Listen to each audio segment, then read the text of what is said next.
All right, say again, please. Yeah, I was just saying that the HDMI cables should be two. One is already connected to the laptop that is the top right corner on your desk, and it should stay there. This is for the queue. The other one should be close to the mics that are there on the desk as well. I'm plugged into it. You don't see that one? I'm plugged into it. I'm plugged into it. That's the one I'm plugged into. It's plugged into a 4-way splitter, and I've got no projection. Okay, so we'll come there. Okay, thanks. No worries.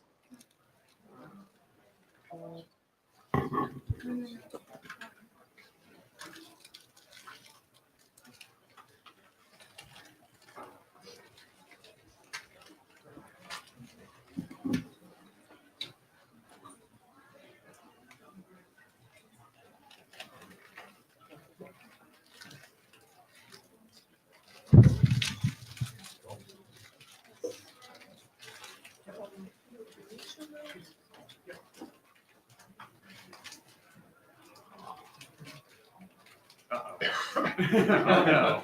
Oh no.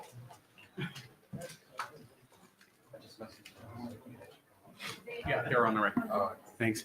So yeah, for everyone coming in, we are awaiting an AV fix.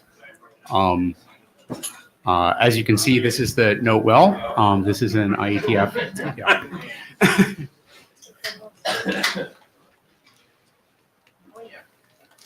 The working group status is we have submitted so many drafts to the IESG in the past couple of days that they have blue screened our meeting. There's only so many blue screen jokes you can do in a row. So I am Brian. I'll be here all week.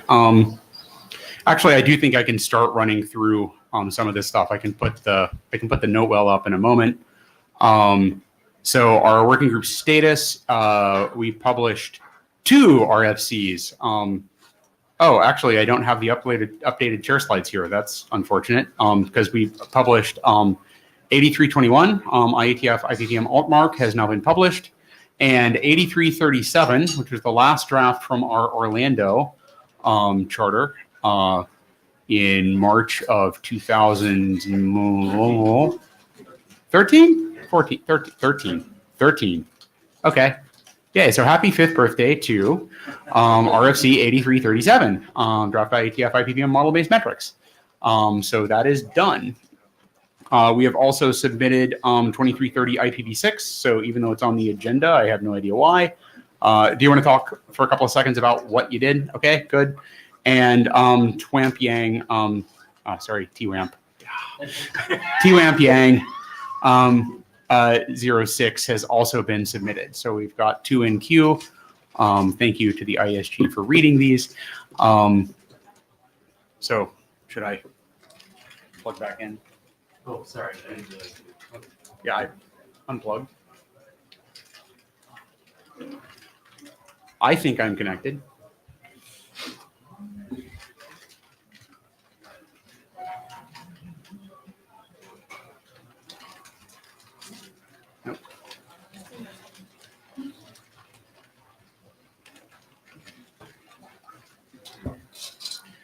And on the agenda today, we have 10 minutes of fixing AV problems, followed by, actually, Al, you didn't have slides for 2330 IPv6, did you? No. No. Can you go ahead and we'll just sort of do the things we can do without slides.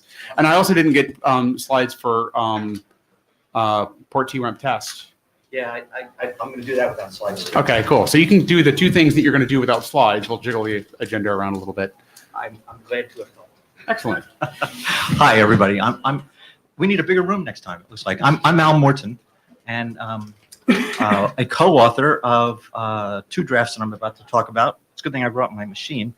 So one of them is the update of our framework for IPv6 testing. And that is now basically done as far as the working group is concerned. But we had to update it a bit. And the reason we did that was because the IPv6 updated drafts in their large series dropped in the 8,000 K range. So we had to update. I guess Nalini noticed that. So thank you, Nalini, for running the the NITS checker to find that problem. And then we actually revised the text that refers to the references. So that took a little time. And then Neville, who's here, Neville, our document shepherd, found the same problems. Unfortunately, we had a working version ready to go to fix those. And Joachim Fabini did most of the updates to the XML, and then once we all agreed to it, we submitted it. So that's why that one was updated and is now on its way. Good. So then, so basically, the last time we talked about, so now another draft, one I'm co-authoring with Greg Mirsky, who's here in the front. It's the draft IETF IPPM port TWAMP test. That is a draft where we're moving a UDP well-known port from an assignment to the TWAMP control protocol. Wow. Yay! Al, sit down. Can I do five more words? Keep going. Control protocol to the test protocol. And we believe this is done. It's the combination of two individual drafts, and so that's this should really be on its way too. And we've done what we can to accommodate it in the Yang model. I think I would like to have done more, but it was tricky. That Yang stuff is tricky. So anyway, thank you very much for the status. Thank you, Al. Any questions on those two? There's a microphone. Might be easier to come to this one. I just looked at that draft just before coming to the meeting, and I think there's a mistake. The port, the last one you talked about, the changing of the UDP port 862. I think there's a mistake in the table at the bottom that tells what IANA should do. It says, I believe, it says 861.112 instead of 861, 861, 862, 862. So just look at it, make sure what's written in that IANA, please assign this way. It says it has two ORAMs, two TRAMs. Yeah. And it switched to them around. So All right. Check that. All right, I'll check it. Cool. Thanks. Thank you for reading the drafts. So we actually we need to check on note takers. Roni, are you taking notes? Maybe. Can we get maybe a backup note taker in on Etherpad? He's not doing on Etherpad. We get somebody on Etherpad? Can you log in Etherpad? Okay, can you back up on Etherpad? Thank you, Tommy. JavaScribe. Huh? Oh, cool. Thank you to Miria for JavaScribing. Good. So this is our. Actually, why did I make you sit down, Al? You're up here for like the entire. So the next. So let me see. We got IETF. Okay, 2330 IPv6 we're done with. Port TWAMP test. You're going to have a quick look at what's going on. Then we have the metric registry, initial registry, and then routing. And then we switch from the Al Morton show to the Greg Mirsky show. And he'll talk about stamp and the Yang models. And then we'll go to the IOEM portion of this evening's entertainment. There's Frank. Good. Okay, good. And then we go to the lightning talks.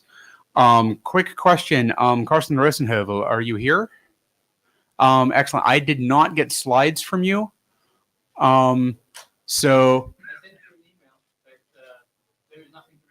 there's nothing to report. Okay, cool. Good. Cool. So then we can just strike that off the list. Yay. Thank you very much. 4 minutes for somebody else. That explains why I didn't get slides. Okay, good. Thank you very much. So, Al, route or Whichever you find first is fine. registry? Registry. Okay. Registry it is. Obviously, we've been doing this a long time. And so I'm actually going to concentrate on the contents of the registry first. Although there's a next slide, please. Oh, you got the thing? Hey, cool. It's on now. Yeah, here we go. Yeah, good. Thanks. All right, so that Right. So this is the contents draft, and this is the registry that we're trying to put the contents in, and that's a pretty long one too. So we're trying to. The concept here is that we're trying to specify with precision metrics and methods of measurement, so that folks can make these measurements all the same, and we're going to provide unique IDs and so forth, detailed exposition, so that these things can be done the same way everywhere. This is a general description of the registry concept. Each registry entry is a row, no surprise. Lots of things that you can read there. I'll just hesitate for a moment. So the next slide shows the category and column headings. And so we have a summary, metric definition, method of measurement, the output, administrative info, and the full history in the comments. Lots of detail there. It's the same for passive and active measurements. Also hybrid measurements. So they should all fit in here when they matter. So here's the updates for both drafts. So we've revised the passive TCP metric, which was added in 13. We've added a handshake metric. This was previously the TCP SYNAC metric, but I generalized this to be called handshake because that kind of future-proofs it for the days when we're trying to do something like this with Quick, if we get there. And it's not going to be quick. So there's the name, round trip delay passive IP TCP-HS. That's a new naming element for handshake, and that's the one we can reuse. And then I'll note down there at the bottom that that we've also added Quick to the naming elements. So when qualified and corresponding packets are a TCP SYN and a TCP SYN ACK, that's when we get the round trip delay in the forward direction. We're assuming an observation point sort of in the middle between the two endpoints, and you get basically two halves of the round trip delay: the RTD forward, RTD reverse. Put them together, you've got the total. All right. So, oh, I went back. Sorry. Oh, It's the same slide. It's the same slide. All right. Wait a minute. Yeah. Keep going. Okay. There we go. Sorry about that. So, registry and metric drafts update the future. Here's the future now. We really need to look at the heuristics for the methods of measurement in the TCP passive work.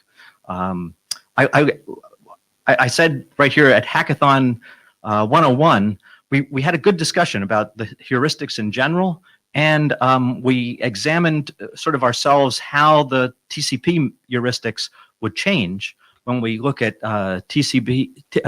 Quick with a spin bit implementation. A spin bit basically means, for those who haven't become familiar with it, it basically means that you get one sample of round trip time sort of per window, let's say, per total round trip time. You don't get a round trip time for every packet.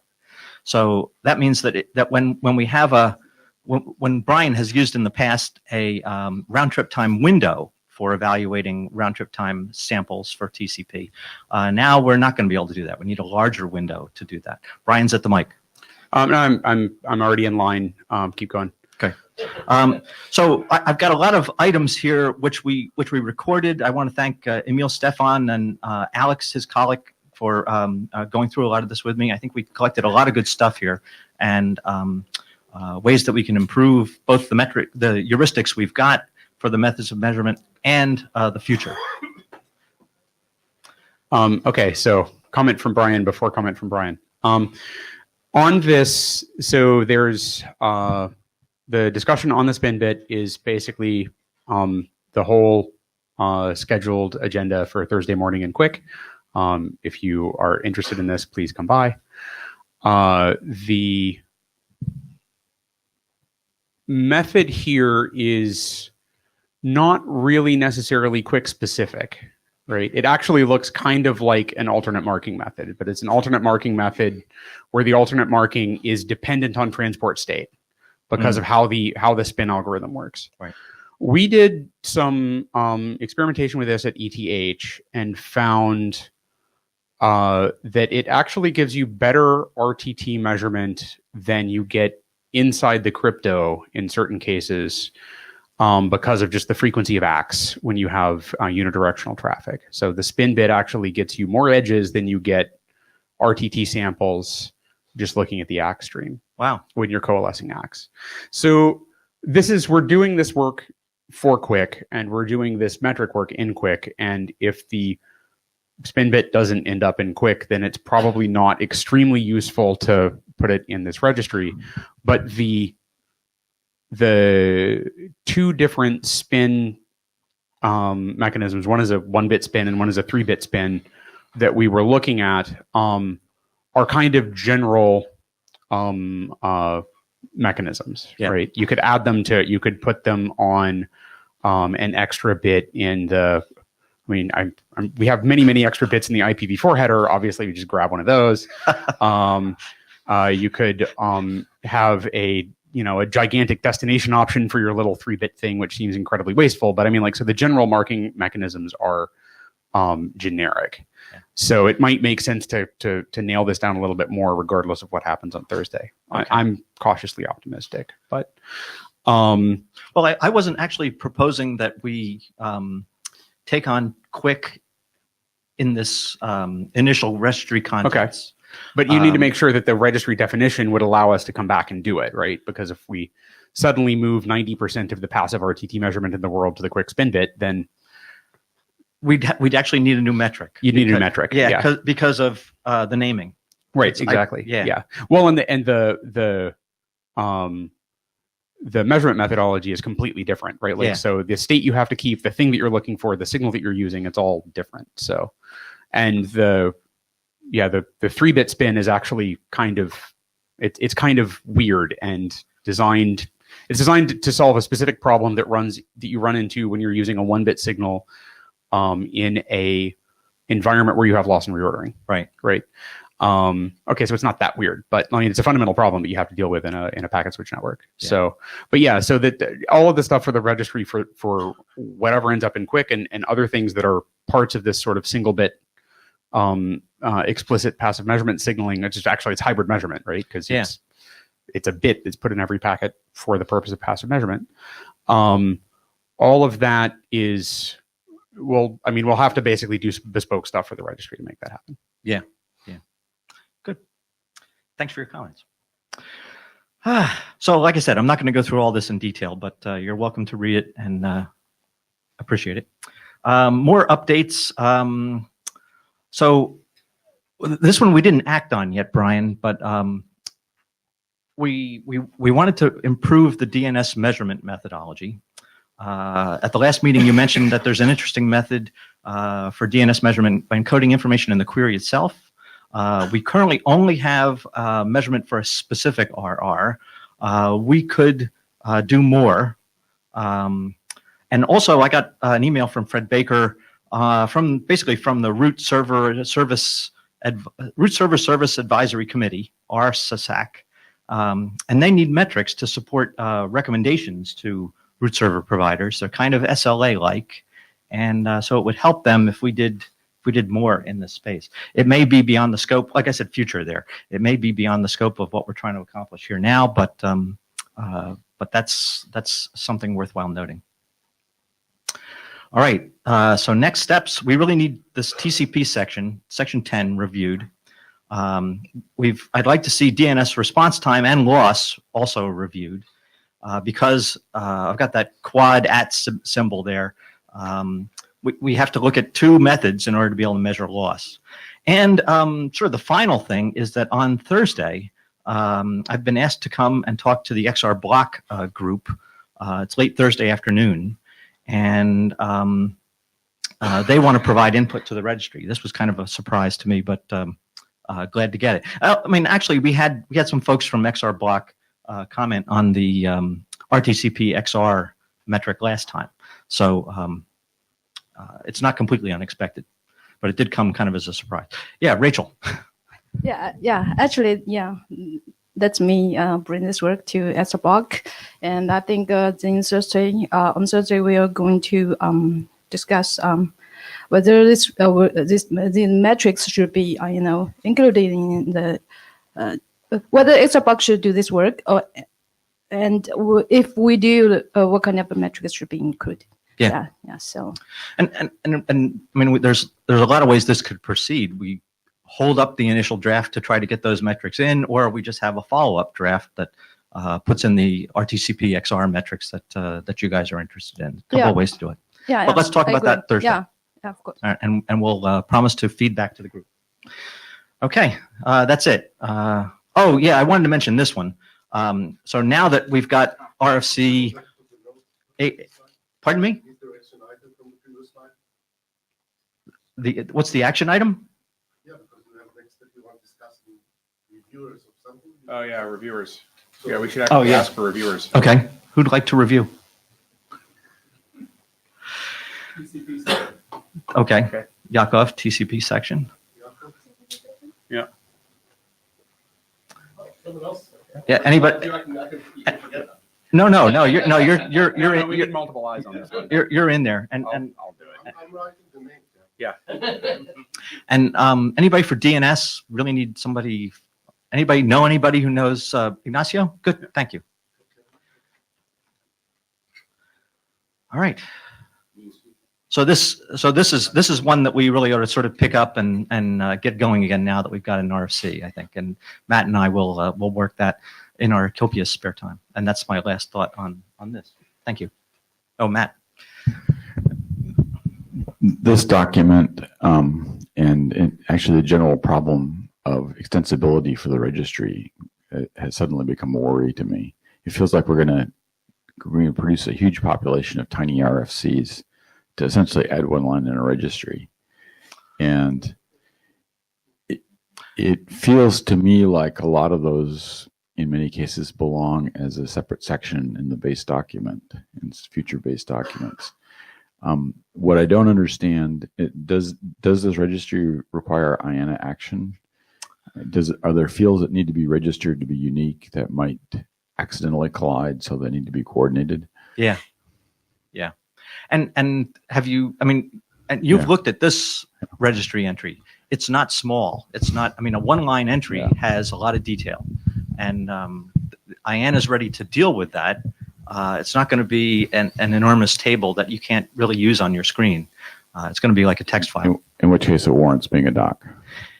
So but then they're not one-line RFCs either, right? Like this is cutting out a one-line RFC. So, all right, I guess we can go on. Yeah. To route.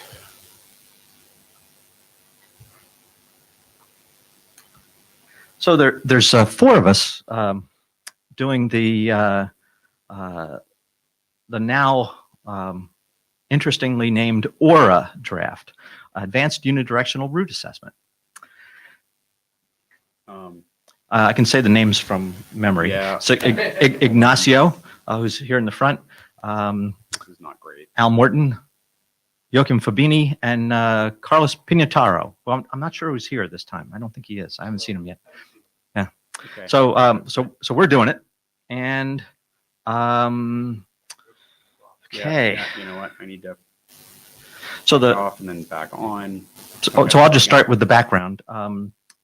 We introduced this draft kind of a year after meeting Ignacio in Buenos Aires, and got some good comments from Rudiger Geib and Frank Bachner. We had a strongly informed scope discussion at IETF 100. We had proposals from Carlos to cover more than IP, basically to start to look at other layers and so forth. What we agreed was that we could make the definitions of a hop and a host identity and so forth. I'll get to those in a minute. We can make them more general, but we will consider what work is applicable at other layers as needed. And as I said, we had Carlos. So here's how we've generalized the definitions. So for the true scope, it's the internet and hosts communicating on IP. That's where this is directly applicable.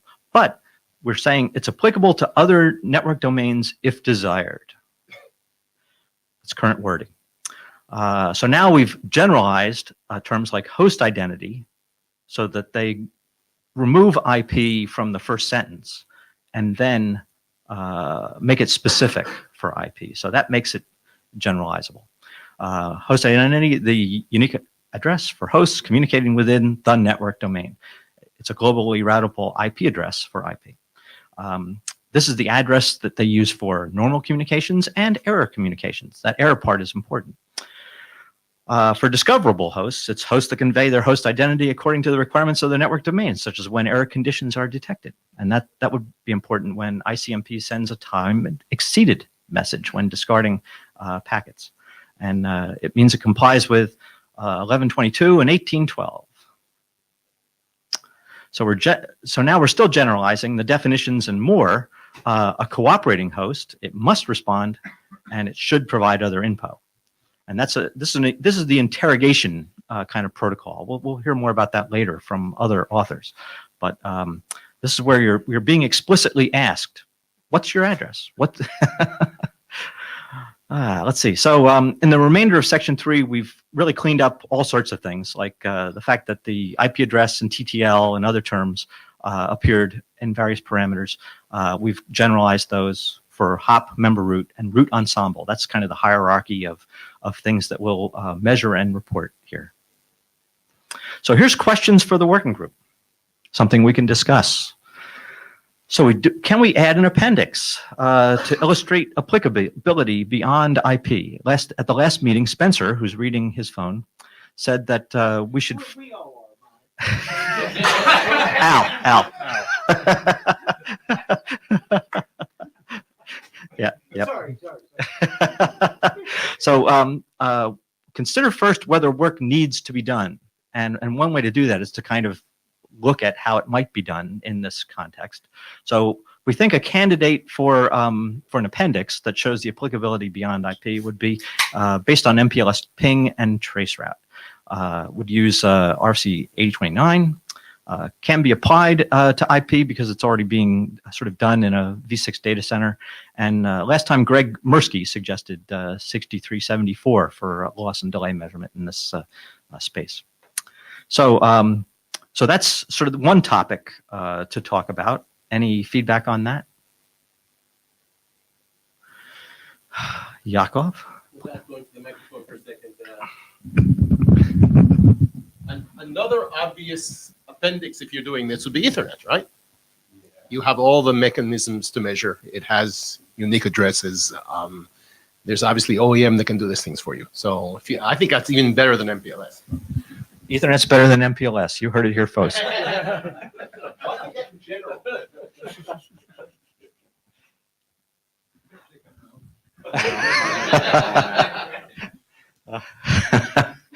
All right. Anything else on that? Okay. So reporting the metric. One point that Carlos asked me to make at this point was that we don't want to sort of fix something rigorous format-wise here. That when we make the measurement, there can be multiple ways to report this. We might have multiple options here, but we've looked at this, in various times and various places, and seeking some wise and experienced input on this particular topic.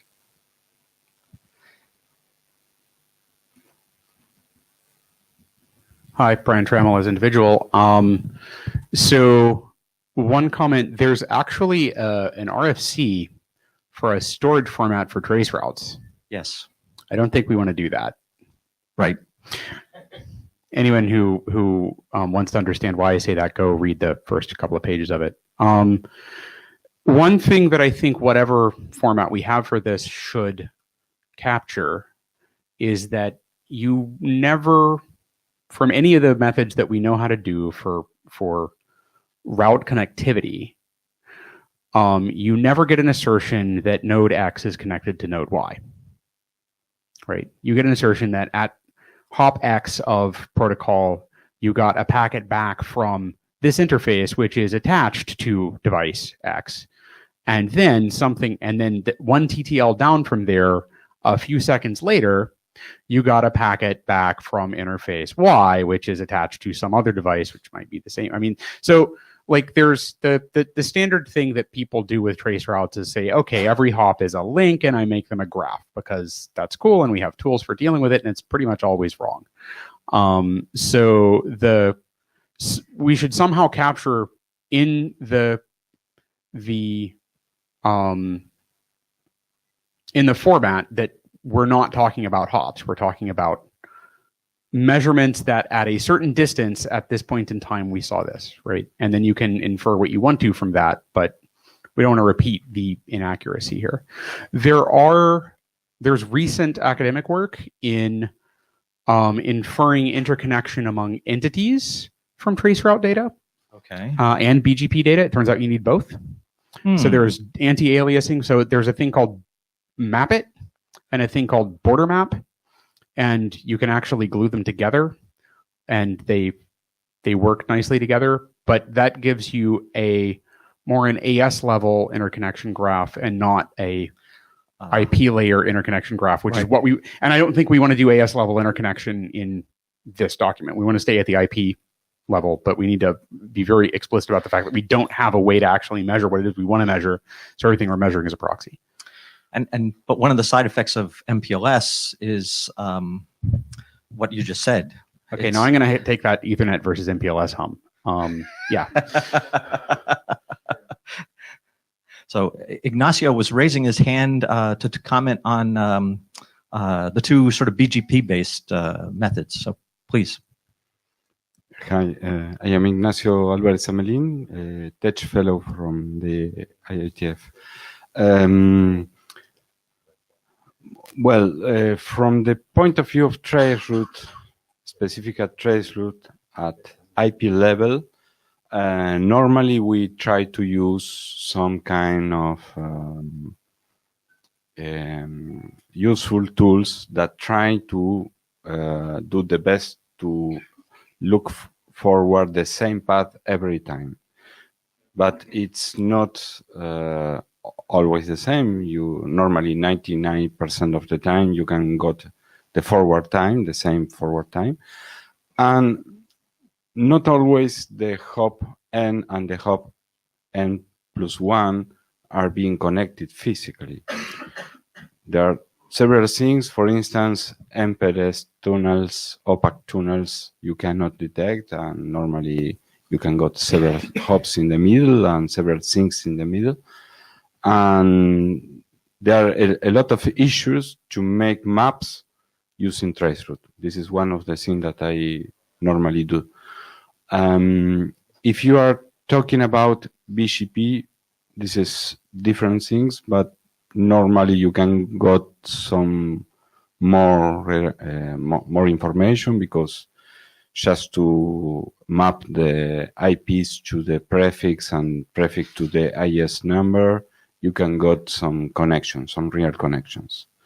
But normally you got less connections than you see the BGP tables at root views projects, because you more or less you got a lot of information there, and sometimes there are some informed routes that they are not being used because there are not problems or because another things. Therefore, if you want to make a map, it's quite difficult. This is the best that we can do. It's not, but it's not perfect. There are some bias at the end. Right. Yeah. So we need a sentence right up front. This isn't perfect. Thanks.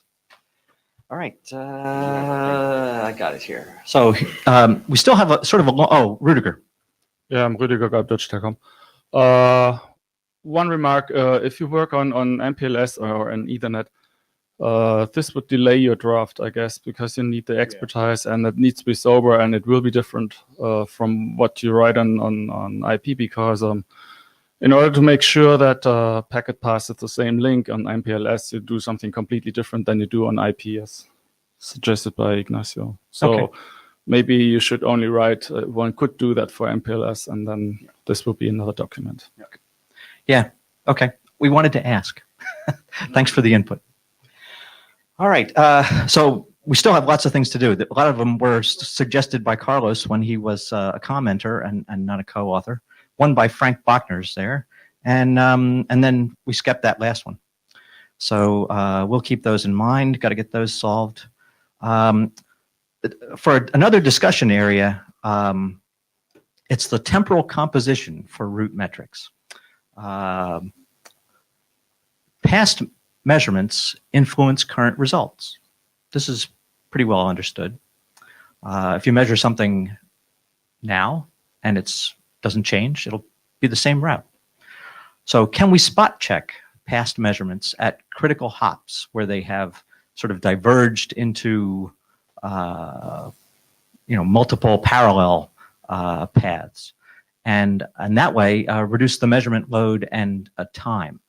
That's something I think we should think about. I'd like to sort of hear from folks in their route measurement experience, whether they found, how much stability they found in their little corner of the internet. Because as Matt pointed out rightly in the last meeting, what you've seen of the internet is different from what everybody else has seen. So you really have to ask the question in the broad context of this crowd here. So there's other things that we should probably develop.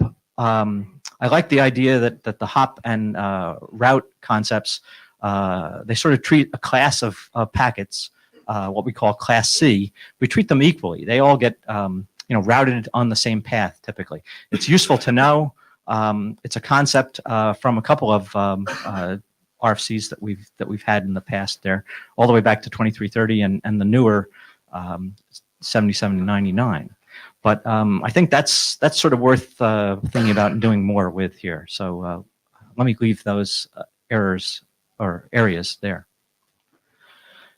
So complete the to-dos and continue development and discussion items. But here's where, thanks to Ronnie's good reminder from last time, let's try to line up some reviewers for the draft, especially sections 4, 5, and 6, which are Ignacio's main contributions to this work, and which talk about the methods of measurement, talk about the tools that can make these measurements, and the delay analysis. So that should be fun. Should be a good read. Ask an explicit question. I think you need to wake them up. Who would like to volunteer to read sections 5, 6, and or 4, 5, and 6? Who in the room has done work with trace routes? Jason. Jason has done work with trace routes. Jason Wheel. Done trace route stuff. So he'll take a look. That's He'll good. take a look. Okay. All right, that's a start. Jason, Jason, W-E-I-L, yeah. Good. Good, thank you. All right, I think that does it. And the only other thing I wanted to talk about as I go away was this hop count tool that you and Yari and someone else are putting together. I think that's worth talking about as a methodology in here. I'm not sure yet. Okay. That's really researchy stuff. Okay. So for actually, I shouldn't say too much because some of this will be discussed tomorrow during the plenary. But a side project off a side project was a Yari primarily is putting together sort of as a side project a tool to figure out efficiently figure out what the path distance between two points on the internet is. So it's basically like traceroute, but it tries to send fewer than a traceroute's worth of packets. And it caches things, remembers stuff, and so on and so forth. So, yeah. So hop distance is an interesting, not the actual hops in a trace route, but the number of hops in a trace route is an interesting secondary metric for doing classification of primary metrics. So, for example, there was this thing that I did for the quick RTT design team, looking at how privacy sensitive location information was coming off of RTTs, and it turned out that if you were getting information from trace routes and you knew how far away something was, the lower the hop count, the more likely you were to have better fit between distance and delay, simply because there were fewer points at which you were going to have processing delay, right? And fewer points at which you could have queuing delay. So as a metric, it's kind of interesting. I don't know that we really need to cover it now yet because it's kind of just a little pet project. But Okay. Well, I think we'll be working on this for a Yep. while, and, Yep. and I know you work fast, so thank you, Brian. Thanks everybody for your attention. Ignacio, you can. Yes, just a little comment about the last one. When you do some measurements using TCP or Quick or whatsoever, the difference is the way that you are gathering the information. With traceroute, you say, okay, I will gather every second or every fixed time, deterministic time. And this is different. You got less resolution. You got much more resolution in the other case. But from the statistic point of view, you are not doing exactly the same. Yep. And this is a special point. Just this works. It should. Okay. This is a combined deck for stamp base model and Yang data model of a base specification. Oop.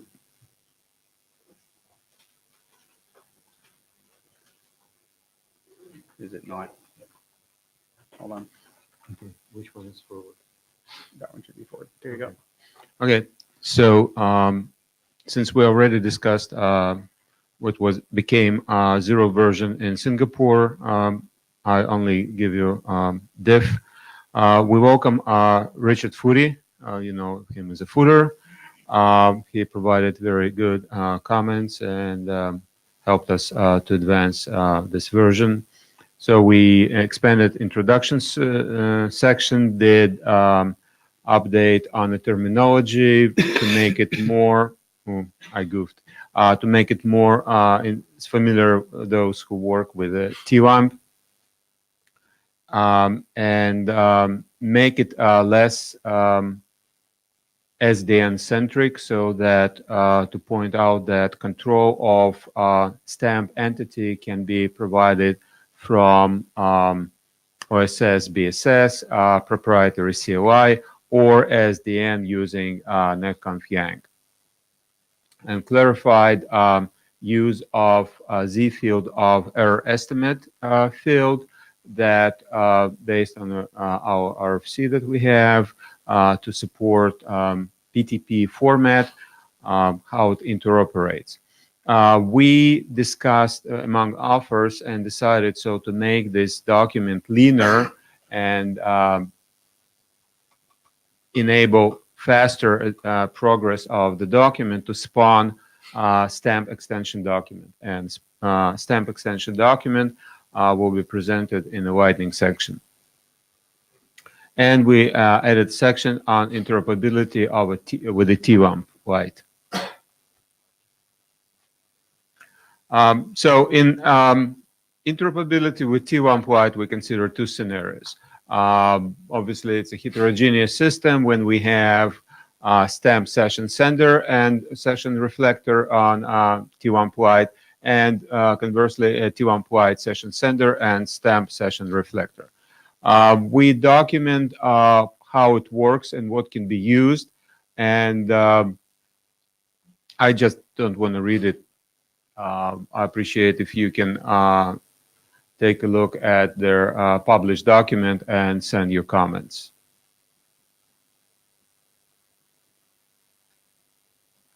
So what we see as an open issues is security.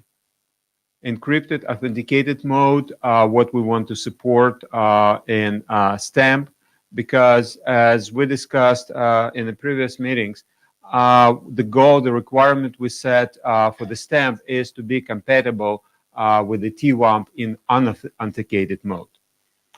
we think that achieving compatibility on the wire with the TWAMP encrypted or authenticated mode, it's too high requirement because of the way how encryption and authentication negotiated in the TWAMP control protocol. So,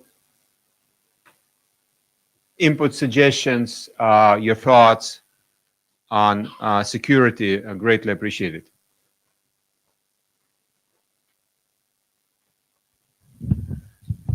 Yeah, Yakov Stein. Number one, I think that's fine because the use of the authentication and encryption in the field is actually relatively limited.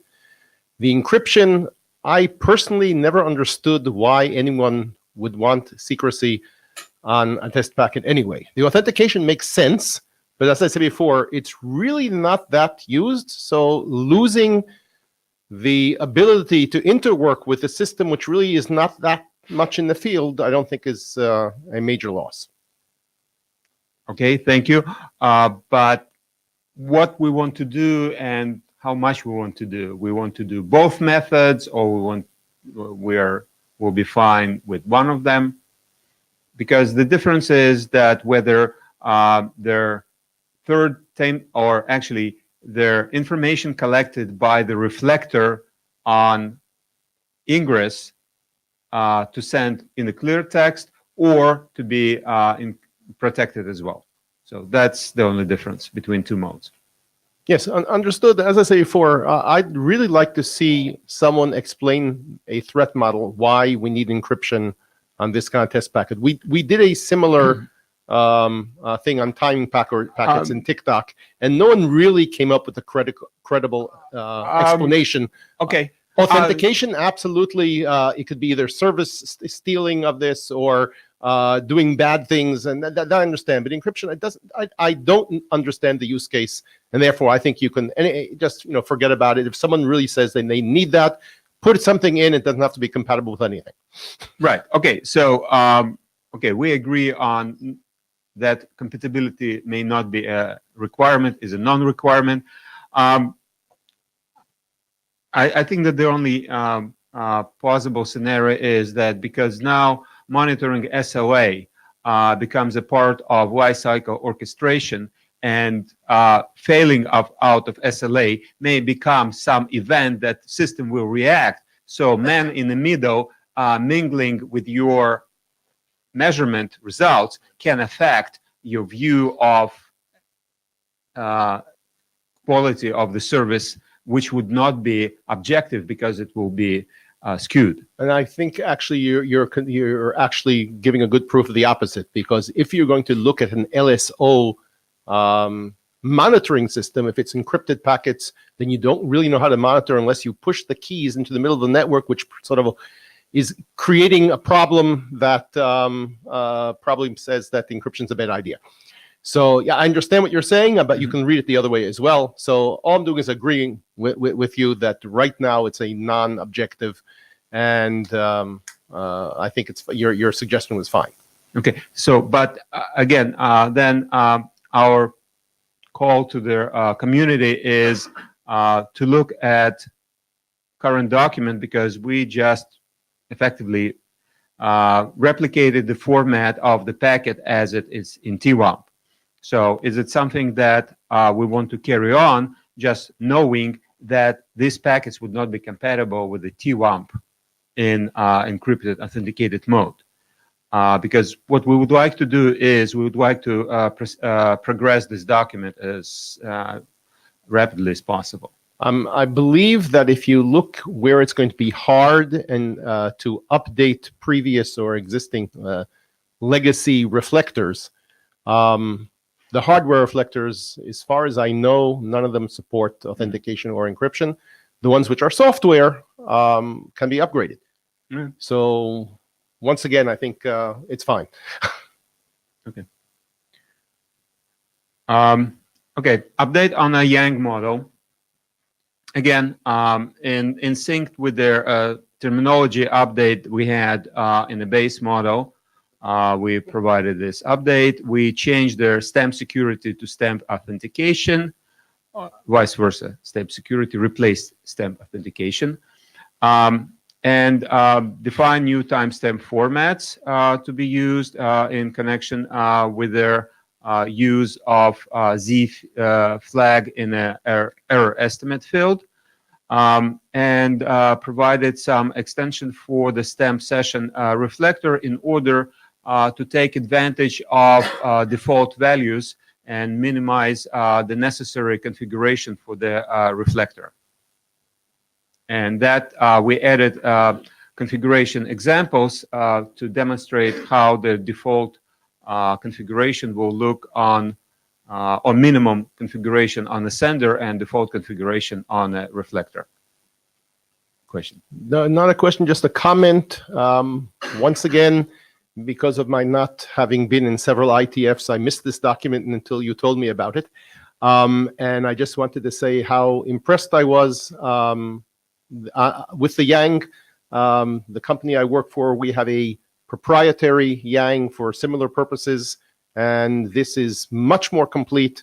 I was really impressed with it, and I really like the idea of having another timestamp format for those who like, similar to what was done in other places in the past. I think it's a great idea, and to allow both the NTP kind of format and the PTP kind of format for those who need it. Yeah. So I think both things, number one, great document. Number two, that's a good idea. Okay, thank you, Jakob. But again, I regret that you missed that we do have RFC for this timestamp, PTP timestamp. So basically, it's not really that novel idea. It's just taking advantage of existing RFC. I understand it's not now. I mentioned that this has been done in the past, and I think it was a good idea then. And borrowing that technology and bringing it here is a good idea. Mm-hmm. Fine. Okay, thank you. And you understand why I think it's a good idea, not because of the problem of round off. The problem of leap seconds is the problem. Yeah. Okay, so again, it's too small script. I cannot read it from here. I have to acknowledge that. But yes, please read the document, or you can do a diff with the 0 version 1.0 and take a look on only of diffs and review what we've changed and commented it, whether you like it or not. Yes, we split a little bit different. We introduced for the reflector, that reflector can take that it will take the session on any port and from any IP address. So that really, it was a suggestion from Footer, and it really made the reflector configuration in the default mode much simpler. Of course, that creates a security concern. So, because then the stamp does not filter incoming stamp test packets, but that can be mitigated by using ACLs. So, outside of a stamp, it's just a matter of preference. You can use ACLs to filter traffic that is destined at the stamp, and especially that is easier because if you use a well-known port 862 that we make in a default for reflector, then it makes it much easier to put up ACLs and then make reflector configuration minimum as possible. Just a comment on that. Yes, you can look at this as being an ACL kind of problem and therefore handle it that way. I think, however, that there is a good reason to think of sessions even in TWAMP Lite or Stamp in this case. And when you think of it as a session with session parameters, it's not an ACL problem anymore. And the most important parameter of a session is who the sender is. So therefore, I understand it can be done, but I think it's the wrong way of looking at things. It's sort of looking at a reflector who doesn't know what it's doing, has no concept of a session, and you're ACLing it. I think that's, yeah, it'll work, but I think philosophically it's wrong. Okay, I can point to BBFTR 390, which is a similar idea. And as you know, I thought it was wrong there as well. Okay, I don't argue. But again, I want to stress that this is optional. So this is not the only way to do reflector. Yes, you can do it very explicit configure identity of the senders on the reflector. Of course. In the same way, you don't have to use 862 UDP port on the reflector. You can pick up any port from the dynamic range. So that, again, provides the backward compatibility with the TWAMP wide sender or TWAMP sender in an unauthenticated mode. Okay, so again, we can discuss whether the choice of default is reasonable, that using any as a default setting for sender port and address on a reflector. From the point of view of the default, once again, going back to security, from the security point of view, I believe that even a quote-unquote dumb reflector should have the concept of a session. Otherwise, you can overwhelm it by sending, in this case, port 862 added from unknown places and just overwhelm it, and then you don't get response from it. Here's a security problem. Do it the right way. I agree. You have a point. Okay, so that's an example of session setter configuration. We on purpose left everything which will go away because it's basically default, just to demonstrate that, and you can deduce, or we can just produce the real configuration, how a small configuration would be if we use the default settings. So this is reflector. And effectively in the reflector, if we use if we move the problem of security to ACL, then it's only enabling the functionality, and default is 862. So that's it. We welcome comments, questions, and we would like help from chairs to get our early young doctor review. All right, I'll note that down and make that happen. Thank you. Okay, I don't know if I spend time or I save time. We're actually way ahead. This is pretty cool, but I don't. You're welcome, lightning talk guys. Yeah, you're welcome, lightning talk guys. I can't remember when we've been this far not behind at this point in an IPPM meeting. Frank.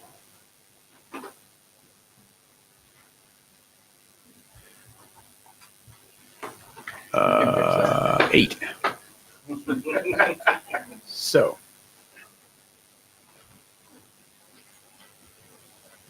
Suspicion that's also moving faster. All right.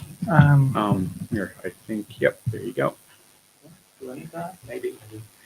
So update on the IUAM data fields draft. I'm sorry for that. I tended to go and copy that title slide. It's corrected on the draft, by the way. So the draft has even David's new address. So sorry for that. Good catch. I'll correct that for the Montreal meeting. So there is, I think, two main changes to the draft as it stood. The first thing is, and we had quite a debate in Singapore on that, timestamps again. That we had, well, a need for more than one timestamp format. Some people argued for 1588. Some people argued for NTP. There has been more recently even an argument for POSIX timestamps, and people not only wanted to use the timestamps for hop by hop, but they also wanted, so for tracing, but they also wanted to use it in an end-to-end way. And we wanted to harmonize that instead of having multiple things flying around. That's something that we've done. And the second thing was something that we learned from writing a series of different encapsulation drafts, and that it helps go and harmonize the data structures here to go and allow us for an easier way to encapsulate things. And then, well, we did a load of cleanup and It's not really. Oh yeah, I need to go point it that way.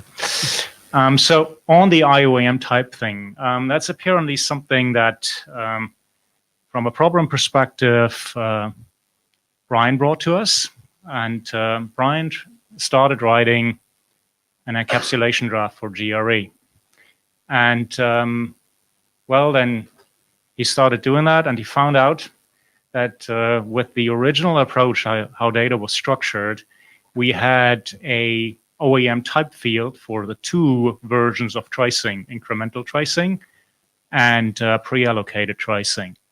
What we didn't have is a code point in the IOAM data draft for end-to-end options or proof of transit options, which means from a parent protocol perspective, you needed 3 code points.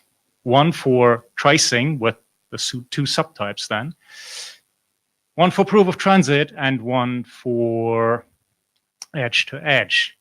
Now, he went to the IEEE and said, well, guys, I need 3 ether types for that. And the IEEE guys said, no fucking way. Okay, problem, right? So that pointed to an inconsistency that we had from how we did typing in our IOAM data draft. And well, that was the incentive to go and clean that up. So we've expanded the type now to go and cover all 4 cases that we have. And well, that leaves room for additional types in the future so that we have a dedicated type for pre-allocated trace, for incremental tracing, for proof of transit, and for edge-to-edge. And, well, there is now room for multiple additional types if we ever come up with those in the future. And the other benefit is that we have a single code point from a requirements perspective. When we ever ask a parent protocol, go and encapsulate, and we'll see that in a sequence of additional things later on. So I think that's the benefit, that we can go and harmonize single code point from upstream. And that obviously solves the problem with the GRE draft immediately. We only need a single ether type. So there's a question. Just a comment. I'm glad you have made this extensible, because I have another option here having to do with proof of transport. But you know, POT as presently defined does not check order, just that it goes through the different points. And I have made an extension to that, which also checks at the same time order. And once again, not right now bringing it to the IETF, but at some point I will be, and would need another point. So just as an FYI for you, so the current POT draft that we have has 2 ways to go and do proof of transit. One is based on Shamir secret sharing, right, which doesn't allow you to go and check the ordering. Onion routing, and the second thing is based on the second option that is mentioned in that draft is basically based on nested encryption, which allows you to go onion and, routing, right? Which allows you to go and check ordering. I can do it based on secret sharing, but with order. It's a Cool. slight change of the polynomial. Okay. Because Fair point. the So- onion routing way of doing it is much heavier from the point of view of computation. That's correct. So that's an interesting, so let's chat offline, because so far we had that trade-off discussion in POT, like if you do crypto, then you need typically hardware assist to do that in an efficient way on every single packet. If you do Shamir secret sharing the vanilla way, like we did it, then, well, you lose that particular attribute of being able to check sequence. And okay, well, let's chat offline, because that might be the perfect middle way, because people have been arguing over proof of transit. 2 options, not great. Options are awful because it leads to duplication in implementation. So that might be a good option to go and explore as a kind of a solution option. So, well, that's what we've done so far. So from a cleanup perspective, encapsulation now is far smoother. And you'll see that later on. So the basic ask for every single encapsulation, for every single upstream protocol that we have, is for a single code point. The second thing goes to the timestamp format. What we've been harmonizing is there is now a single section that discusses timestamps. And so we've been farming out the text that was kind of scattered around in incremental tracing, in pre-allocated tracing, in the edge-to-edge option, and we farmed that out into a dedicated section. And in that dedicated section, we cover now, well, the three typical uses of time from a format perspective, be it NTP, POSIX time, or PTP 1588. There is two fields for that, seconds and, well, something that could be seconds and something that is less than a second, which could be nanoseconds or fractions of seconds or, well, I think the last thing with POSIX is not really microseconds. But the way how these fields are interpreted is up to the choice of one of the three. And it's up to the operator to decide which interpretation to go for. But we allow for these three. Now all these sections that we had prior are now referencing this one new section that defines timestamps. And that way, well, I think we harmonized anything time in that document, and well, hopefully it's cleaner by now, because that caused confusion in the last meeting. And finally, we've been getting a load of help from Mickey. Mickey is online. Thanks, Mickey. Cleaning up the language in many cases. That's kind of the Denglish thing because of me being German. And we also cleaned up things that typically confused people. You know that IOM had a little bit of, from an implementation perspective, heritage from IPv6. So we used octets left, not too great because it started to confuse people. So those things became their own nomenclature now, where you're using things like the remaining length to avoid potential confusion with upstream other protocols. That's basically what we've done on the data draft.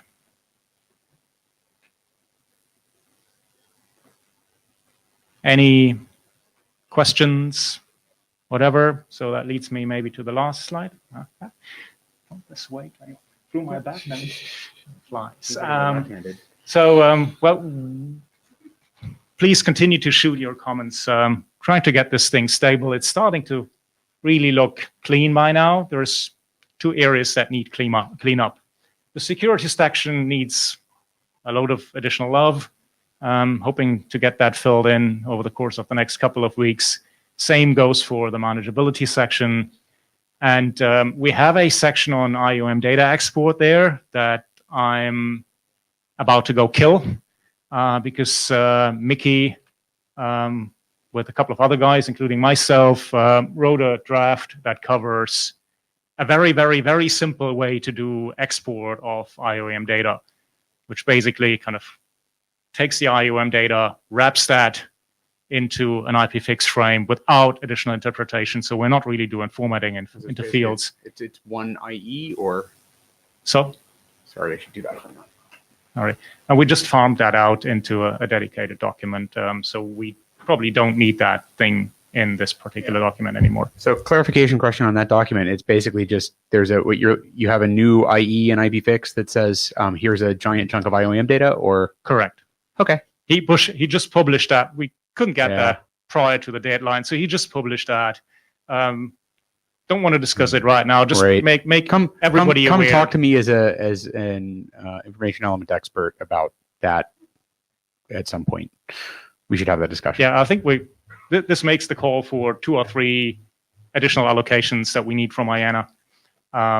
It's an informational document to kind of frame the discussion a little, so that we don't really have it in the data draft because it doesn't belong into the data draft.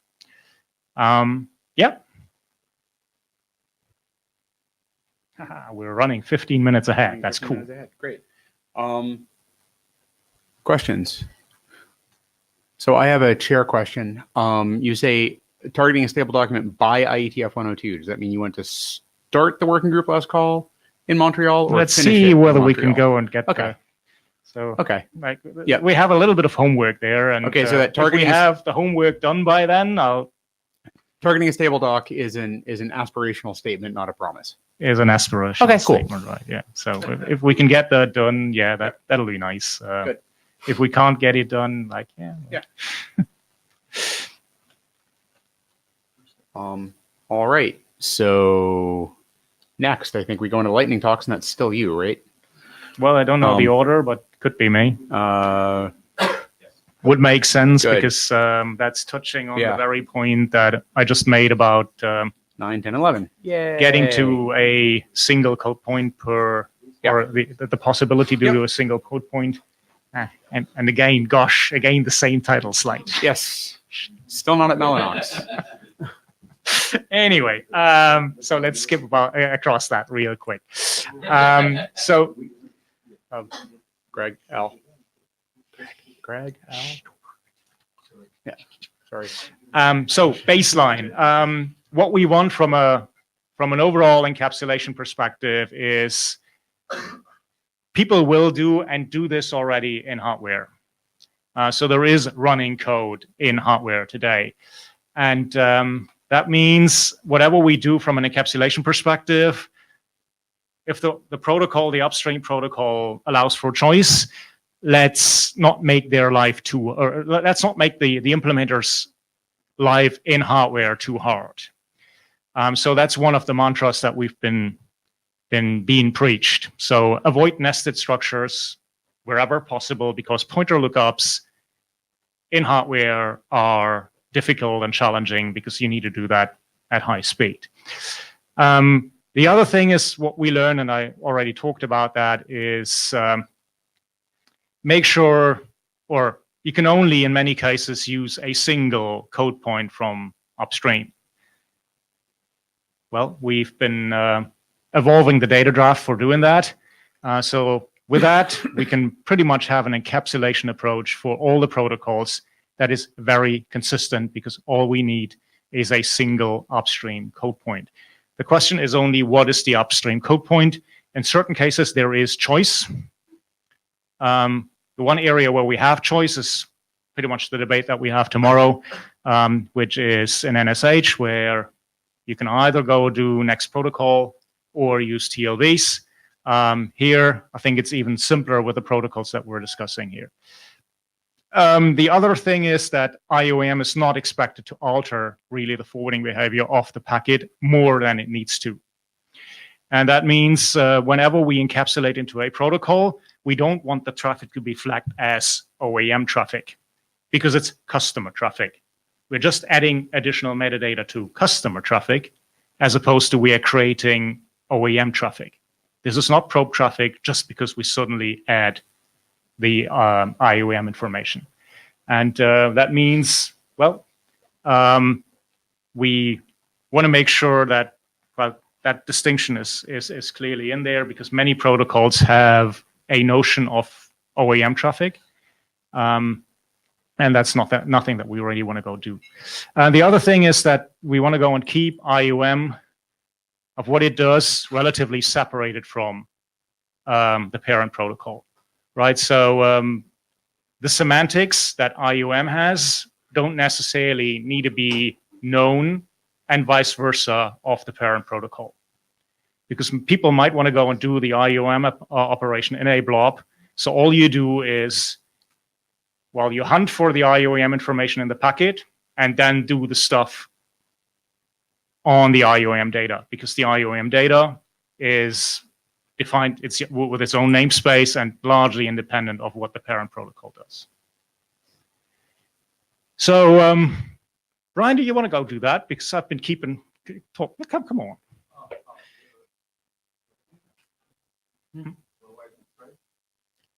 You can get up and say something if you'd like to say something here. Yeah. Okay, well, I'm Brian Wise. I had a use case for the end-to-end case with Jiri, and so I ended up inheriting a draft, as it goes. So, so that became useful. Which button do I use? There we are. And that did help us, I think, understand how to clean up the encapsulations a little bit from what was there, just because it was something that we finally had to really focus on. So this is really simple. There's just one new code point, as Frank was saying, which is that says this is an IOM packet. And then there's a shim that defines the IOM, what's going to happen next in Jiri.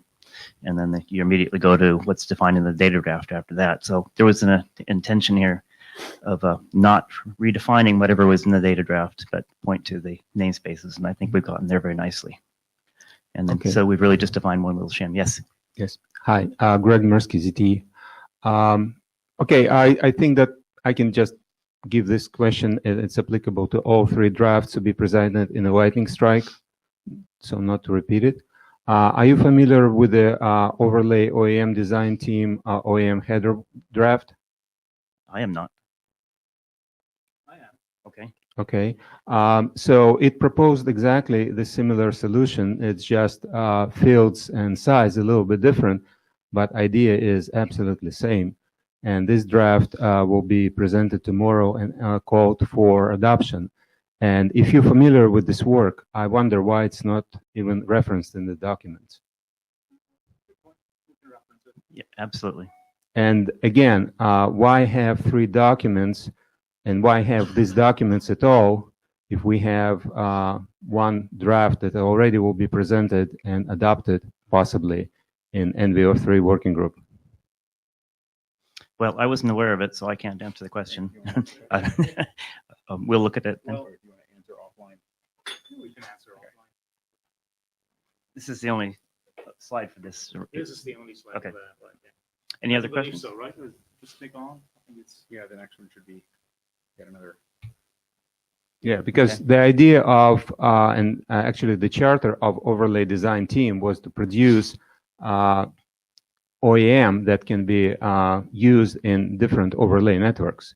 And so we have that, and we came up with one single document, and now we have three different documents that propose the same construct, whereas their construct is the same, which is not a surprise to me because I know that it can be same. So I just wonder why need for three different documents to begin with, and then why not to use OEM header or comment on it, make it more suitable for your needs when we have already a document. So one quick one on that. So we are not, so that if you read through the documents, right, so the encap looks similar, but it's not entirely the same. That means you have to go and come up with something, that little shim that is protocol specific. Right, so if you look at, and I think we're repeating, maybe we'll just go and quickly skim through that. That was the GRE shim, where you're using Next protocol. You need something that gives you the IOM type and the overall length of this body, right? That's what you're doing in GRE. If you are in VXLAN and using the shim header there, you end up, again, using Next protocol, and you need a shim that encapsulates your IOM data, right? It's slightly different. The approach is the same, but I think there is no such thing that you can use a generic header for all these protocols, right? You very easily can, because if you not limit yourself, we struggled with this when we tried to fit it in 4 octets. But when you go in, for example, for 8 octets, okay, 2 words. That's exactly what we're trying to avoid. Why? It's 4 octets. Oh, come on. We had a lengthy discussion about these 4 octets. Actually, your solution is limited because you limit yourself only to 1K of IOM data, okay? So if you have more than 1K OEM data, what you want to transport, you are in the same problem you have with the TOV, with the limited length, okay? So why to offer limited solution when you can get throw another 4 octets, and then the sky is the limit. You have all the flexibility you need. You even have reserved field. You have a versioning. You have everything. Okay. Yeah, I think that's the debate that we had internally. And so I would like to have this debate in NVO3 working group. Yeah, well, we can have that, right? So I think which is why we're coming here, right? We want that debate. So we've been arguing this for quite some time from an efficiency perspective. So Greg is I want it in the most clean way as possible camp. We can also argue the thing from let's do it in the leanest possible way camp way. Originally, why did we arrive at using not a single code point from upstream, but 3 originally? Why was it that way? Because we try to go do it as kind of condensed as possible. So if you're able to steal stuff from upstream, you don't have to go and define it yourself, which ended up being more efficient on the wire. Here, well, we're trying to go and walk this fine line between cleanness and efficiency. Yes, we can spend another 4 bytes, but we already know, even today, that certain lookup engines are relatively constrained how far they can go and look into the packet.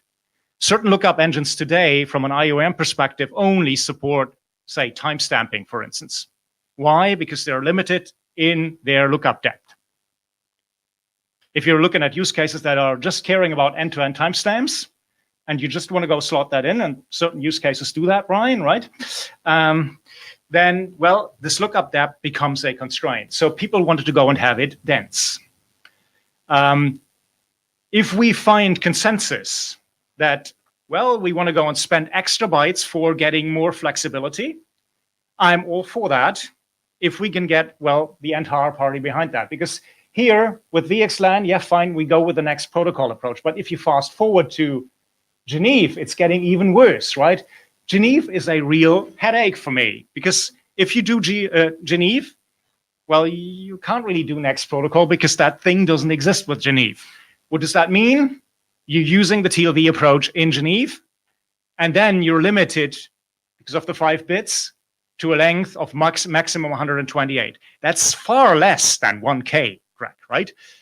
It's significantly less, and might even be too few for a load of generic use cases. So it is a concern. Can we solve it? Yeah, we can solve it with more bits. Are people ready to go there? Well, I think that's what we're trying to find out here. So so far, we're in the camp to save bits and not to add flexibility. Okay. I would like to ask a question. So you propose to discuss data plane encapsulation of the packet that defined by other working groups. So why this discussion would be in this group and not this appropriate groups that own this encapsulation? That's a recommendation by the chair of this working group. Maybe the chair of this working group can speak up on that one. So the recommendation here is that we have, basically this is in parallel to the process we used with the 6-man or the IPv6 PDM-DO. This was a destination option. It was designed for use for passive hybrid measurement in IPPM. The proponents took that to 6-man. The IPv6 people looked at it and said, I don't really get the use case, so no. They came over here. I mean, the original idea was, okay, we're going to do the encapsulation over there, and we're going to do how you can measure things with this over here. Do you want to AD interrupt? Yeah. Okay. I want to clarify the process. So it really depends on the protocol. For v6-man, they actually even believe, they say it in the charter, they say, we don't have to look at all the options. If you have a use case, you can define a new option, right? Right. So for other protocols, you really have to check the charter of the respective working group. All right. Can you do that homework? Check the charter of the respective working group? Contact the chair. Yeah. Yeah, we can do that. Okay. So yeah, I suggested that they come over here to talk about them because exactly for this particular problem, right? The different encapsulations have different limitations on the applicability of the data. And like, so it's, it is interesting to know that this proposal for Geneve, for example, limits what you can do with IOM, right? So there are restrictions on and that is feed into the sort of the process of, how we define measurement methodologies and metrics based on this. So yeah, clearly the idea here is not an end run, right? The idea is that things come in here, we discuss the impacts, but the owning working groups obviously have to ratify any change if they own that. But if the charters of those working groups say that any additional code point within the protocol defined by this working group must be a working group item, then we have to do it that way. Because I just wonder what will be the situation if their overlay OEM header becomes a working group document. So it's obviously it's not extremely efficient in terms of documents if we have two different encapsulation methods. But if what I'm hearing from IOEM here is that overlay protocol does not meet their needs. I just suggest to work together and give So their comments. We can look at Let's that, right? let's So take I the think- rest of this conversation to NVO3 tomorrow. Yeah, we can do that. Good. And that's also why we took it here, because, well, you have the people in the room that care about the data that we carry, as opposed to you go to a working group that just says, well, we basically want room for a container. And well, what is in the container, people don't really care about, right? Because it's the semantics of what is in the container, the upstream protocol, not necessarily cares Frank, about. I would not misrepresent the position of other groups, please. Sorry, didn't get that. You misrepresent the position of other groups. Let's take this one to NVO3, please. Okay, my watch tells me this conversation is over. So Next is on the process side, it's good practice to discuss it here first, find agreement in this room, and then bring it to the working group that might be responsible for standardization. Okay, thank you. And we got our answer. What worked for us in PDM and Yep. And actually, we were basically told by the 6-man people, yeah, you can actually do it over there. Like, so even actually, I don't even think it was the 6-man people. I think it was Brian Haberman as interior AD. He's like, yeah, we don't care, but you might. Next up is Greg. Huh? Right in the notes. This conversation will continue in NVO3. Yeah.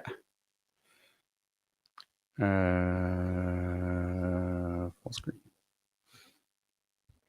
Okay, so as I mentioned, we split their document that was adopted by the working group and into two documents: the base specification, which defines the base format of a stamp test packet, and extensions. The extensions that we are proposed to use TOV type length value format. And some of these extensions already been the part of stamp document. It's padding, location, timestamp information to communicate or characterize their synchronization source and timestamping method. I personally believe that the idea of error estimate was to provide this information, and somehow we haven't finished the job of quantifying what is what.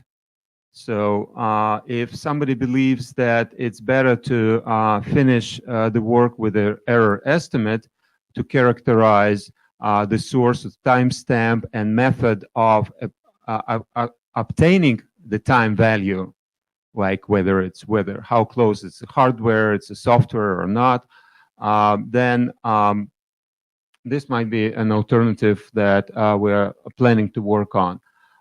Class of service, it's just has two options: whether just reflector reports of DSCP value and ECN value as packet being received, and puts it as a sender DSCP and ECN value, or there is an extension to that sender includes the value of DSCP to be used on the reflected packet. So that allows you to run DSCP testing, because you can, especially in multi-service wireless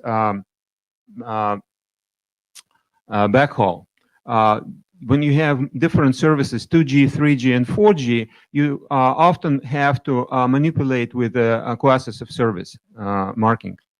And sometimes this configuration is manual. It's very easy to misconfigure. And that leads in very difficult scenarios that it's hard to troubleshoot and identify the problem. So this mode been seen as a way of very easy test of the network to verify that their handling of DHCP values in both directions is as expected. Hi, Brian Tremble is an individual clarification question. As I recall, there was a RFC a little while ago that added this to TWAMP, right? So this is basically taking that functionality from TWAMP and adding it to STAMP, okay, correct? Yes. We only added to the monitoring. We have RFC to do monitoring. Got it. Okay. Yep. But there is an extension to do testing. Yes, we use existing functionality and we take a next step, which I think is a logical step. Yep. Yakov Stein, do I understand that you're going to be, or at least allow changing, let's say, DSCP on a packet-by-packet basis? In other words, have it jump around like that in a crazy way? Once again, the obvious idea of having a session, as in TWAMP, then you in a per session basis you could do that. But here you're doing something which is just packets. Yes, you're right. That's the idea, to allow to do DSCP test session. No, but this is not a session. This is in the packet. So you could do this. One packet has this DSCP and next packet has another one, right? Yes. And okay, you're allowing that. Maybe we should put in wording that you shouldn't use it. But if you do use it, what do you expect to happen? Do you expect everything along the way to be stateless? Well, again, if there is some cost remapping in the path, then we want to expose it. That's idea of it. It's a test how this path handles DSCP of particular value. Whether, because again, it's hard to say whether remapping is appropriate or erroneous. By sending packets with a set of predetermined DSCP values, we have certain expectations how that has to arrive to reflector, and if sent from reflector to the sender, how that has to arrive to the sender. So it's a controlled environment. I actually just thought of an interesting test that I didn't think of before.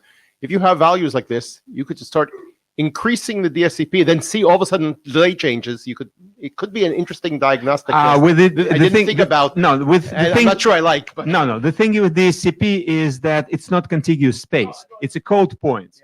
Okay, so basically the idea is that it's not PCP and Ethernet like I would be used to, but you could probably think of other things of that you could change on a packet by packet basis, which might make sense. I don't know.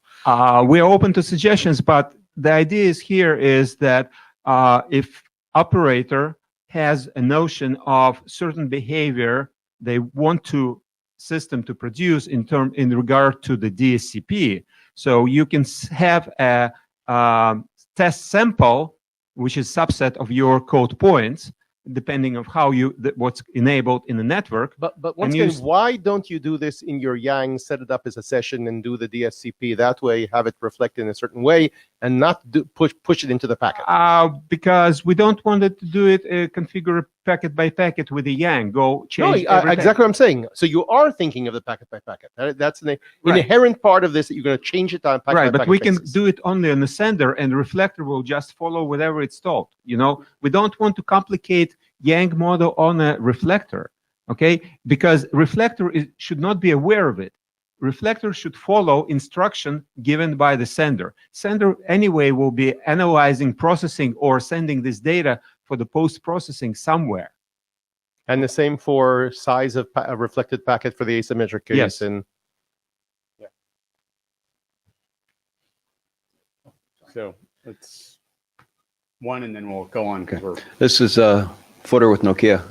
I think the general comment of packet by packet, correct me if I read this wrong in the draft, but each packet that relates to the session from the sender is going to have a consistent diff serve code point. Yes. You're using this on the reflector for congestion notification, something along the path. So it's packet by packet, but if the session sender launches each packet in the session with the same diff serve code point, then it is by session, right? It's just an action on the reflector. Right. Okay. And direct measurement. So we actually direct measurement is the idea is similar to well-known Ethernet loss measurement, where you have a definition of what is in profile frames. So that for layer 3, it will be in definition of in profile packets. Their exact definition is obviously outside of this specification, but their service that we provide, we just collect counters from the sender reflector in one trip of packets similar to Ethernet LMR. So next step, again, we welcome comments, and we kind of hope that it might be grandfathered because it used to be a part of adopted working group document. I appreciate the consideration. We don't need an answer now. And then you're up next. Yes. Right? Yeah. No, it's not I. Okay, it's not I. Then I will take a pause. Ah. Or we can bring mine. Yeah. No, let's go ahead and we got plenty of time, so let's not confuse the list.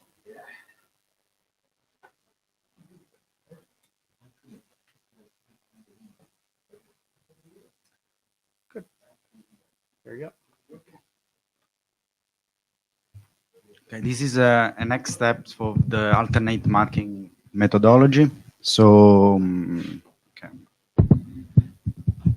is a generalization of the alternate marking for any any type of unicast flow, in general, multi-point to multi-point paths. Okay, this is just a recap slide. So you know that as Brian mentioned before, the RFC 8321 has been just published, and there are also some use cases, some application within IETF. In particular, there are 3 documents that define how to use two bits long field to perform the marking methodology in BEER, SFC, MVO3, and also in MPLS to perform an improvement of the RFC 6374 with the use of the synonymous flow label. And then we have also recently an alternate marking variation in Quick, you know. So what are the next steps? There are some performance measurement where a lot of flows and nodes can be involved. So this is a big data problem, for example. The idea is to generalize this kind of methodology. So RFC 8321 works very well for point-to-point flow. But what happens if I have a point-to-multipoint path, or I have a multi-point to multi-point path? So we have to formalize how to take the counter and how to make the performance monitoring more flexible. So this framework is about multi-point alternate marking. We want to add flexibility to performance measurement so we can reduce the order of magnitude of the counters if needed. And this can allow also a flexible orchestration, because the orchestrator can calibrate and can manage the performance measurement in large networks. So the first idea is to introduce the cluster packet loss. So if we have a large network, we can identify a portion of the network. So a group to group segment that we call the cluster. And so the definition is that the clusters are the smallest subnetworks maintaining the packet loss properties. Packet loss property means that the number of incoming packets are equal to the number of outgoing packets. So there is a very simple algorithm that I show you in the next slide. It's a 2-step algorithm. But in general, the cluster can be also combined. So we can perform a partition of the networks at different level depending on the detail we want to achieve. Okay, this slide shows you a simple algorithm to perform the cluster partition. The first step, if we have, for example, this is in this slide, we have a point-to-multipoint path. In the first step, we collect when we group all the links with the same starting node, with the same A node, B node, C node, and so on. In the second step, we combine the link grouped in the first step with at least one ending node in common. So, for example, we can build in this way 4 clusters partition for the figure. So the second and the third links grouped in the first step are combined because have the E node in common. So this is just an example, but we apply this algorithm also on more complex networks. Another important point that is included in this document is about the delay measurement in a multi-point path. So we know that in RFC 8321, we introduced the double marking methodology to perform the delay measurement. But double marking method does not work in case of multi-point paths. So what is the solution? The solution is that we can consider a single packet delay measurement by using an hashed-based selection of the packet. So that is detailed in an older RFC 5475 that combined with the alternate marking method makes the delay measurement more flexible because you can use 2 alternatives, a basic cache or a dynamic cache. The basic cache, the alternate marking split the continuous flows in batch. And so the batch of packets and the marking variation permit to anchor the samples that are selected with the hashed-based selection. Sorry, we're out of time. Yeah, okay. This is a use case for this multi-point alternate marking scenario. So as I mentioned before, we add flexibility. So an SDN controller can perform a flow filtering or a cluster zooming depending on the use case, depending on the level of detail we want to achieve. So we can start with without examining. Totally out of time. Okay. So yeah, let's take discussion on this one to the list, and okay, go ahead, finish off do this slide, but we won't take any discussion on Yeah, this. the last sentence is about the controller that can calibrate, so we can start without examining in depth, and in case of problem, we can detail the cluster, we can make a cluster zooming, and we can perform also a per flow alternate marking performat, but just in case we have problem. Yep. So please read and comment on the list, and maybe we can bring this in Montreal. Okay. Cool. Thank you. Also now the presentation. You do? Right. Yep. Okay. And go. Okay, this other draft is also on the same technology, alternate marking methodology, but the point of view is different. So now the scope of the current draft is to make an analysis of the RFC 8321 methods, to introduce new methods that with low overhead, so single bit. Also, what we can use if we have 0 bits for marking, and so. In general, the scope of this document is to understand what is the most useful method we can use if we have 0 bit, 1 bit, or 2 bits available. So the background, the RFC 8321, okay, the packet loss measurement is well known, but we can discuss about how to perform the delay. In RFC 8321, there is the single marking method where first and last packet have been used as a time reference for the delay calculation, the mean delay, and double marking. This draft introduces an additional variation, that is the multiplexed marking. So we can have the same resolution of double marking, but we can use the opposite bit of the current batch in order to perform with just 1 bit also the delay measurement. So the timestamp bit is opposite to the bit of the current batch. So in this way, we can use just 1 bit to perform a double marking method. Yeah, it's almost out of battery. Okay. Another alternative that is introduced in this draft is about the use of the hashed-based selection. In particular, if we don't have some bit to perform alternate marking method, how we can perform performance measurement. So we call zero marking hash. We use the hashing-based selection to select packet both for loss and for delay measurement. Otherwise, we have the same methodology that I mentioned before for the multi-point. So we can combine the hashed-based selection together with the alternate marking. So this combination is very cool because you can anchor the number of samples within a marking batch. Okay, in this slide, I mentioned before that this document makes a summary of the marking methods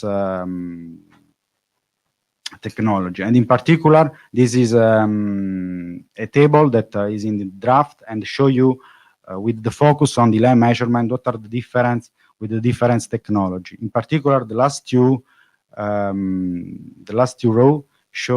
rows show you that the single marking hash could be the most complete method because it is resilient to reordering, to packet drops, and it is also multi-point compatible. That is also a good point.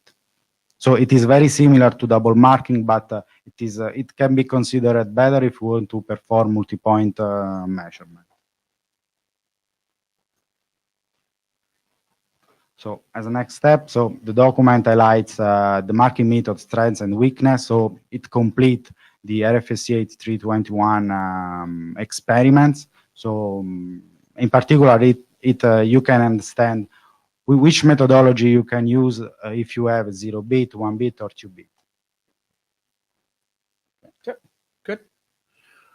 All right. As always, please take comments on this to the list. And again, hopefully we can see this one again in Montreal with some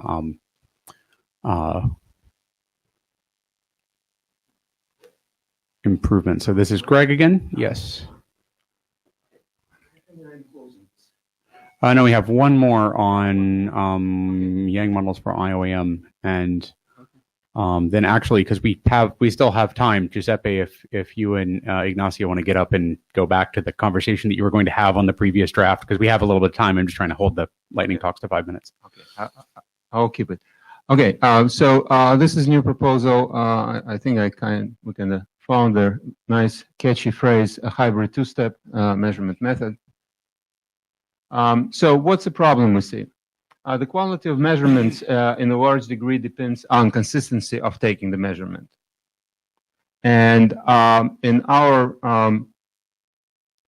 T1 extension, that's one of the things that we're implying, that the method of taking the timestamp. So where the timestamp is taking, that's directly affects the consistency, because if the timestamp is not taking when the transmission or reception of the packet physically begins, then the packet may experience unbound delay, and that will affect the quality of the measurement. So closer to the hardware we take the timestamp, avoiding any queuing, then the better, the more consistent the measurement would be. And that's applicable to obtaining values of counters and other metrics. So, and another is that the measurement information, the telemetry, should be secured. And based on that, if we're transporting the telemetry in clear text, then we're opening it possibility to the man in the middle attacks, queuing it, and thus affecting the scenario that what we discussed earlier with Yakov, discussing their security levels of the stamp. Okay, because now we pay attention to SLA, and it affects how the system being mapped. And if somebody can misrepresent the real picture of their class of service, a class of experience present, then it will be unnecessary changes in service allocation and resources, or might be something will be missed, and that will produce unhappy customer. Yes, hi. Clarifying? Just quickly, perhaps you don't need to encrypt, but you need to signature. Yeah, right. But right, I made just a proposition to clock synchronization in TikTok. Yeah, right. We're not talking about what kind of security mechanism. We are just saying it has to be secured. Okay. You want me to? Yes. So what we propose solution? If we take a look at RFC 8169, residence time measurement in MPLS networks, it has defined two modes of operation for RTM capable LSR, one step and two step. So the one step is, as it's suggested by its name, puts the timestamp in a packet that carries PTP control message. And the two step produces the message which has characteristic information that identifies or refers it to the message with a PTP control message, and then transports only and collects residence time. So it collects residence time on RTM capable nodes throughout their path, and that provides on-path support for PTP synchronization, which improves the quality of clock synchronization.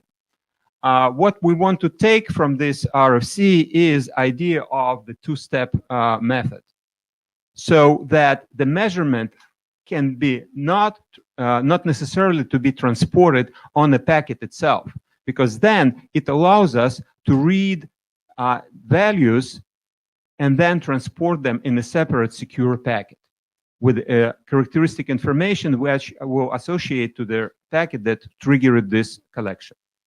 So that's ensure the idea of the two-step method. So we improve consistency and we provide security of the data.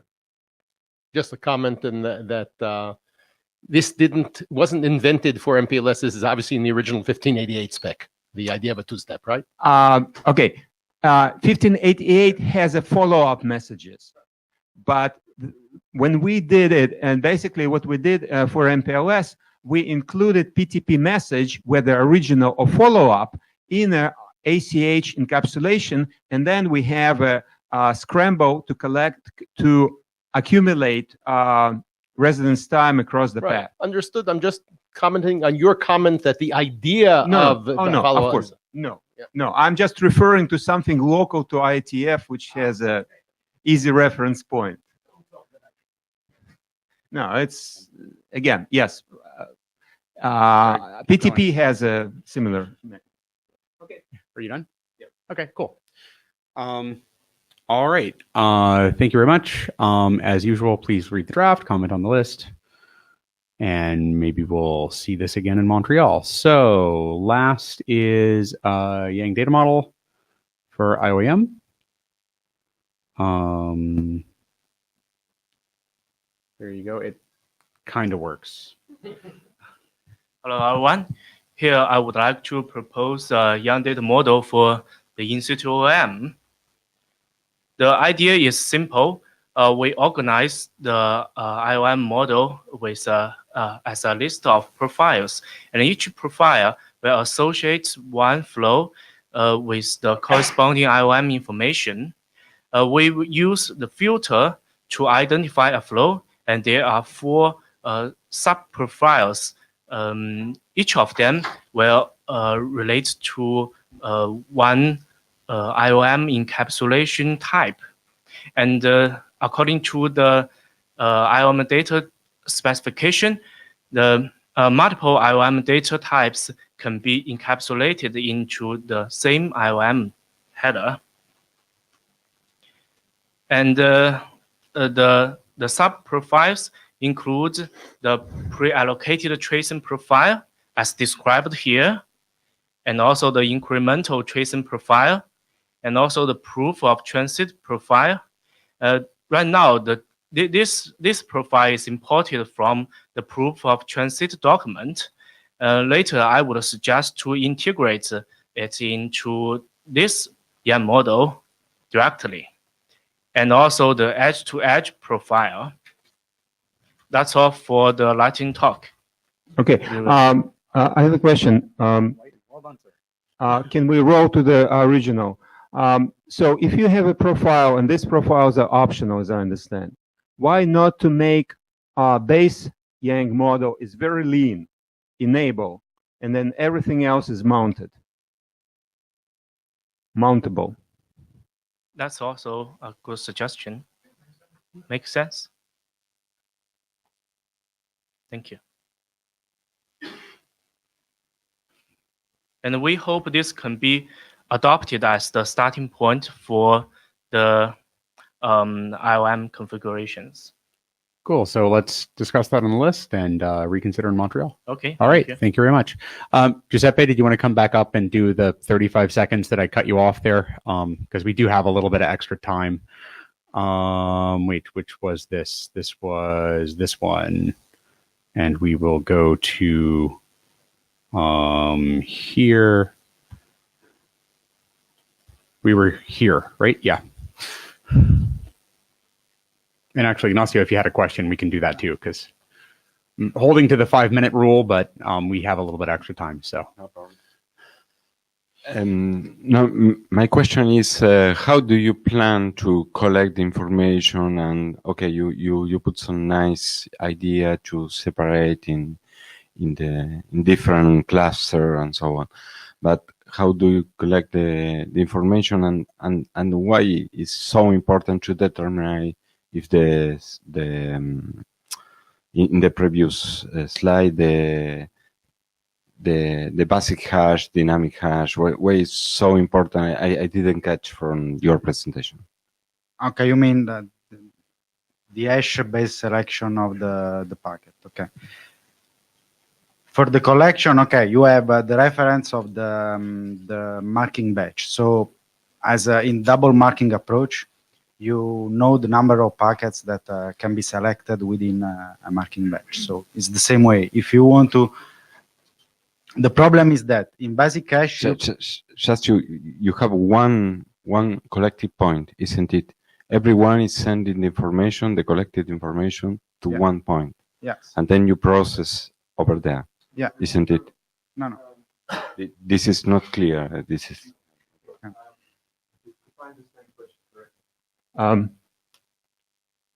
There's alternate marking method does not specify how the measurement results being exported. It only specifies the triggers that being measured. Export of data can be done in IPFix and gRPC in any transport. And the direction configuration of data collector is orthogonal to alternate marking method. Yes. Yes. And an important issue on this point is about the number. The only problem that you can have with the hash-based selection is the number of packets within a marking batch, because you cannot control the hashing selection as you can control a double marking approach.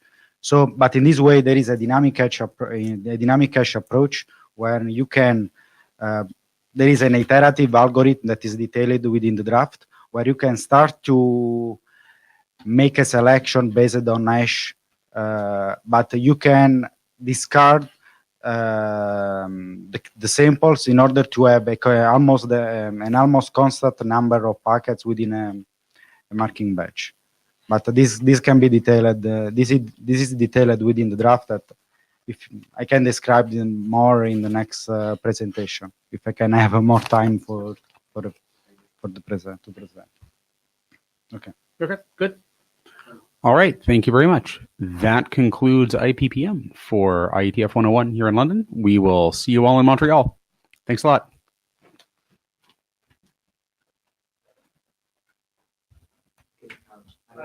Yes.